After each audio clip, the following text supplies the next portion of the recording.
Kamothe sector 35 मधील प्रतीक James सोसायटीत राहणाऱ्या मस्कर कुटुंबियाच्या घरातून काही महिन्यांपूर्वी तब्बल 22 तोळे सोन्याचे दागिने चोरीला गेले होते। या प्रकरणी कामोठे पोलीस ठाण्यात गुन्हा दाखल झाल्यानंतर पोलिसांनी तपासाची चक्रे वेगाने फिरवली। त्या घरच्या शेजाऱ्यांनीचाच या चोरीत हात असल्याचं पोलीस तपासात उघड झालंय।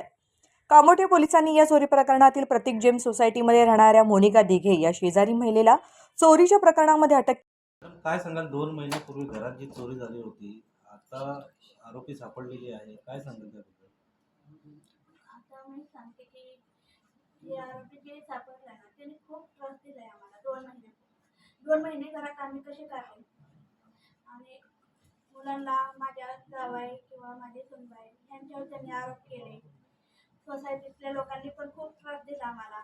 आजूबाजूचे लोक आहेत तिथे त्यांनी पण खूप त्रास दिला आणि त्यांना साथ दिली त्या लोकांनी आणि आमची साथ कोणी दिली नाही। आम्हाला मान आमचं जाऊन पण आम्हाला मान खाली घालायला लागली। अशी लोक इथं नाहीच पाहिजे आम्हाला। आणि हे लोक खूप त्रास म्हणजे बाजूवाल्यांनी तर शरदा उगले हे लोक खूप त्रास दिलाय त्यांनी आम्हाला। इतका त्रास झालेला ह्या गोष्टीचा सर की त्यांना काय कारवाई करायला तुम्हाला करता येईल तेवढी केली पाहिजे असं माझं म्हणणं आहे। सुरुवातीला पोलिसांनी तपासात हलगर्जीपणा केला होता, मात्र आयोग बदली मी आभार मानते, चव्हाण सरांची पण मानते आणि ते मॅडम आहे त्यांची पण मानते। कारण मॅडम मला खूप वेळा म्हणायच्या तुमचे दागिने गेले ते तुम्हाला भेटतील, तुम्ही फक्त दागिने बघायसाठी राहा। की आज आपल्या घरात असं झालंय की तुम्ही जर असं केलं तर तुमच्या मुलाबाळांना कोण बघायचं। आणि त्यांनी मला खूप साथ दिली आणि दैवे सर चव्हाण सर या सरांनी पण खूप मदत केली, त्यांचे पण मी आभार मानते। नक्की काय प्रकार घडला होता थोडक्यात जर सांगाल? दागिने बघायला आले, बघितले तरी त्यांनी खोटा आरोप केला की आम्ही बघायला आलो नाही, पण हे बघायला येऊन त्यांनी ते काम केलेलं आहे। आणि असं सांगितलं गेलं की माझ्याच मुलीने सांगितलं की माझ्या वहिनीचे दागिने बघा, हे सगळं चुकीचं आणि सगळं खोटे आरोप केले तिने आमच्यावर। आणि सोसायटीतल्या लोकांनी पण आम्हाला साथ दिली नाही, साथ दिली ती लोटेकर फॅमिली, पाटील फॅमिली ह्यांनी आम्हाला खूप साथ दिली आणि त्यांच्यामुळे आज आमचे दागिने जे गेले काय ते आम्हाला भेटले। सगळे दागिने मिळाले का तुम्हाला? अजून एवढं माहित नाही, पण असं सांगितले पोलिसांनी की तुमचे दागिने भेटले। आपला आणखी कोणावर संशय आहे का आणि पोलिसांनी किती जणांना अटक केली आहे? आणखी संशय म्हणजे माझ्या ते त्यांचे मिस्टर किंवा बाजूवाल्यांनी खूप साथ दिली। ह्या लोकांचा पण तपास पोलिसांनी घ्यावा आणि कायद्याने जी कारवाई करता येईल ती त्यांनी करावी। पोलिसांनी आरोपीला ताब्यात घेतलं त्यावेळेस आपल्याला काही याबाबतची माहिती दिलेली आहे का? हा, आरोपीला ताब्यात घेतल्यानंतर त्यांनी सांगितलं की आम्ही आरोपी घेऊन गेलोय त्यांना आणि असं दागिने तुमचे भेटले आणि ते कोण सोनार आहेत आधारमध्ये त्यांचे म्हणजे कशी आम्ही मोडून हे केलंय एवढीच माहिती दिली आम्हाला।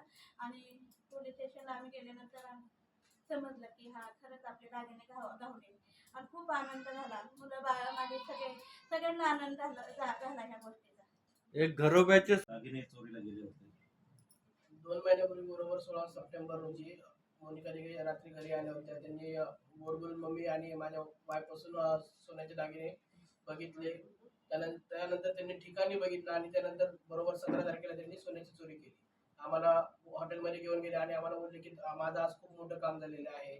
असं हे करून आम्हाला ते हॉटेलमध्ये घेऊन गेल्यानंतर आम्ही गेल्याच्या नंतर त्यांचे हस्बंड आणि त्या दोघी एक जवळजवळ 25 ते 30 मिनिटांनी पाठीमागून आले होते। आम्ही चालत गेलो होतो, ते 4 व्हीलरने आले होते, तरी पण 20-25 आणि त्या टाइम मध्ये बरोबर त्यांनी सोनं चोरी केली। म्हणजे ह्याच्यामध्ये असा अर्थ होतो की मोनिका दिघे यांचं पर्सनली म्हणणं असं आहे की बाबा मी एकटीने सोनं चोरी केले, मग हस्बंड आणि नवरा बायको घरी असताना बायको चोरी करते, मग नवऱ्याला माहिती नसेल का सोनं चोरी केलेलं? हा पोलिसांना एक नम्र विनंती आहे की यामध्ये आरोपी सगळं सह आरोपी पण सामील आहेत, तर त्यांच्यावर ही कारवाई करावी। 2 महिने झाले पोलीस कारवाई करत होते, मात्र पोलिसांवरती सुरुवातीला संशय घेण्यात आला। ज्यावेळी मीडियामध्ये या बातम्या आल्या त्याच्यानंतरच पोलिसांनी तपास अधिकारी बदली केला। सुरुवातीच्या काळामध्ये जर पोलीस चौकशी करत असताना ह्याच्यामध्ये असं झालं की मोनिका दिघे यांनी पोलिसांना काय खोट्या माहिती दिल्या, प्रसार माध्यमांना पण तुमच्या समोर पण खोट्या माहिती प्रसारित करण्यात आल्या। त्यांच्याकडून सोसायटीमधील इतर लोकांनाही आमच्या परिवाराबद्दल भडकवण्यात आलं। पोलीस तपास करतील, पोलिसांची खोटे म्हणजे बँक स्टेटमेंट देऊन पोलिसांची दिशाभूल मोनिका दिघे यांच्याकडून केली आणि त्या संदर्भात पोलिसांनी तपास केला आणि ज्या दिवशी पोलिसांनी म्हणजे बँक स्टेटमेंट त्यांचे काढले त्यामध्ये असं आढळून आले की बाबा त्याच्यामध्ये त्यांनी सोनारापासून 17 लाख रुपये ऑन अकाउंट घेतले होते. ते 17 लाख रुपयाची एंट्री त्यांना तिथे दिसली. अनिल ज्वेलर्स म्हणून दादरचे ज्वेलर्स आहेत त्यांच्याकडून ती अकाउंटला एंट्री दिसली होती आणि ते मोनिका दिघे यांनी स्टेटमेंट देताना त्यांची ती एंट्री एडिट करून पूर्ण प्लॅनिंग नुसार आणि ह्याच्यामध्ये हे प्लॅनिंग ती एकटे नाही करू शकत आहे. त्यांचे हस्बंड ह्याच्यामध्ये खूप मास्टर माइंड आहे कारण त्यांनी सीसीटीव्ही फुटेजचे एक ऍप परचेस करून सीसीटीव्ही फुटेजचे पण त्या टायमिंगचे जे फुटेज आहेत ते एडिट करून हे केले होते त्या टायमिंगला. त्यामुळे आम्हाला 100% म्हणजे विश्वास आहे की ह्याच्यामध्ये मोनिका दिघे यांच्यासोबत शांतनू दिघे हे सुद्धा या कटामध्ये सामील आहे. आणि तसेच आम्ही ज्या दिवशी FIR द्यायला जात होतो त्या दिवशी आम्हाला समोरील राहणाऱ्या शारदा उगले फ्लॅट नंबर 1303 यांचाही फोन वारंवार फोन येत होता की तुम्ही मोनिका बद्दल FIR आज देऊ नका, तुम्ही 2-3 दिवसांनी FIR द्या. त्याबद्दलही त्या FIR म्हणजे आमची दिशाभूल करत होत्या. तर आणि ज्या ज्या टायमिंगला मोनिका दिघे यांना म्हणजे पोलीस स्टेशन मध्ये बोलवण्यात येत होतं म्हणजे चौकशीसाठी त्याच्या आधी त्या शारदा उगलेंपाशी बसून पूर्ण माहिती घेत होत्या. शारदा उगले या महिला पोलीस आहेत, त्यांना माहिती आहे की तपासामध्ये काय काय विचारलं जातं कसं आहे त्याबद्दल आधीच त्यांना ते माहिती समजत होत्या. त्यानुसार त्यांनी पूर्ण प्लॅन करून पोलिसांना हे दिली. आपली मागणी पोलीस प्रशासनाकडे कशा प्रकारे पुढील दिशेसाठी असेल? आमची मागणी एवढीच आहे की पोलिसांनी या संपूर्ण तपासामध्ये पूर्ण माहिती घ्यावी.